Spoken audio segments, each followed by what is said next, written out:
नमस्कार।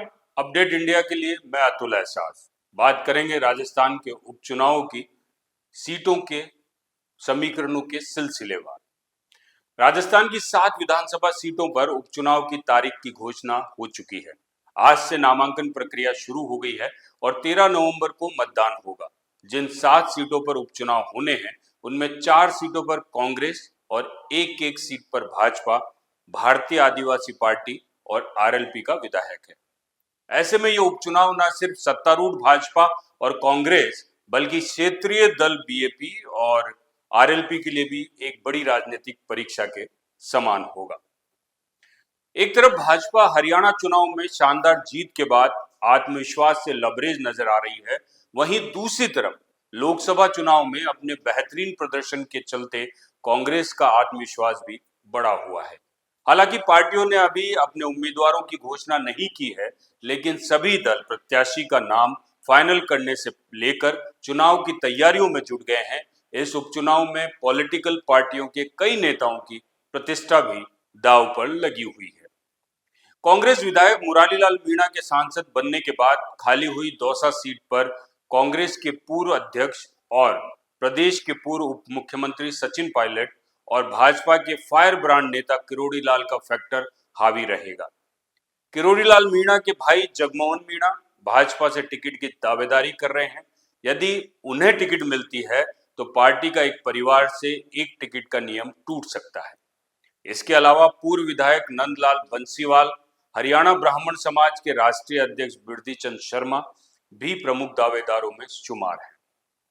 उपचुनाव में भाजपा ने अपने विनिंग कैंडिडेट फार्मूले पर जोर दिया है, जिसमें परिवारवाद और हारे हुए प्रत्याशियों को फिर से मौका देने की संभावना जताई जा रही है। भाजपा के प्रदेश अध्यक्ष मदन राठौड़ ने संकेत दिए हैं कि पार्टी खास परिस्थितियों में अपने नियमों को दरकिनार करने का तैयार है।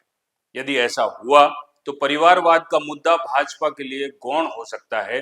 राठौड़ ने कहा कि पिछली परिस्थितियों में हारे हुए प्रत्याशियों को दोबारा मौका देना अब सही हो सकता है, क्योंकि तब कांग्रेस ने भ्रम फैलाया था। उन्होंने परिवारवाद के मुद्दों पर सीधा जवाब न देते हुए कांग्रेस की आलोचना करते हुए सोनिया गांधी, राहुल गांधी, प्रियंका गांधी का उदाहरण दिया। भाजपा प्रदेश अध्यक्ष राठौड़ ने संकेत देते हुए कहा है कि जीत को सुनिश्चित करने के लिए अगर जरूरत पड़ी तो मौजूदा ब्राह्मण वर्ग के मुख्यमंत्री होने के चलते दौसा सीट पर शंकर लाल शर्मा को फिर से टिकट दिया जा सकता है। 2013 में विधायक रहे शंकर लाल ने 2018 और 2023 के विधानसभा चुनाव में शिकस्त खाई थी। भाजपा के लिए इस सीट पर पहले तो उम्मीदवार खड़ा करना और उसके बाद गुटबाजी खत्म कर चुनाव जीतना एक बड़ी चुनौती है। वही बात करें कांग्रेस की तो मुरारीलाल मीणा के परिवार से उनकी पत्नी सविता या बेटी निहारिका मीणा का नाम फाइनल हो सकता है। इसके अलावा सचिन पायलट के करीबी माने जाने वाले जीआर खटाना के नाम के साथ ही नरेश मीणा और संदीप शर्मा का नाम भी दावेदारी में शुमार है। इनमें नरेश मीणा की दावेदारी ज्यादा प्रबल मानी जा रही है। वजह है कि उनके बागी तेवर। नरेश मीणा ने विधानसभा चुनाव में बगावत करते हुए नामांकन दाखिल किया था, लेकिन बाद में नाम वापस ले लिया था। लोकसभा चुनाव में प्रचार के दौरान नरेश मीणा ने मुरारीलाल के साथ मंच साझा करते हुए कहा था, आप टिकट ले आए, आप सांसद बन जाओगे, आपकी बेटी दौसा से विधायक बन जाएगी, हमारा नंबर कब आएगा, आपका तो फर्ज बनता है कि आप हमारे लिए टिकट मांगते। आपके तो बच्चे नहीं हैं, हम तो आपके बच्चे हैं। आपको सचिन पायलट से कहना चाहिए था कि आप नरेश को टिकट दो। इसके अलावा दौसा सीट पर यदि जातिगत समीकरण बदलते हैं तो जीआर खटाना भी दावेदार हो सकते हैं, जिन्हें सचिन पायलट का नजदीकी माना जाता है। खटाना सचिन पायलट के पिता स्वर्गीय राजेश पायलट के समय से उनके परिवार से जुड़े हैं। ऐसे में यदि पायलट की चली और चुनावी रायशुमारी में मीणा की जगह गुर्जर समाज से किसी को टिकट देने की बात हुई तो जीआर खटाना का नाम संभावितों की लिस्ट में सबसे आगे रह सकता है।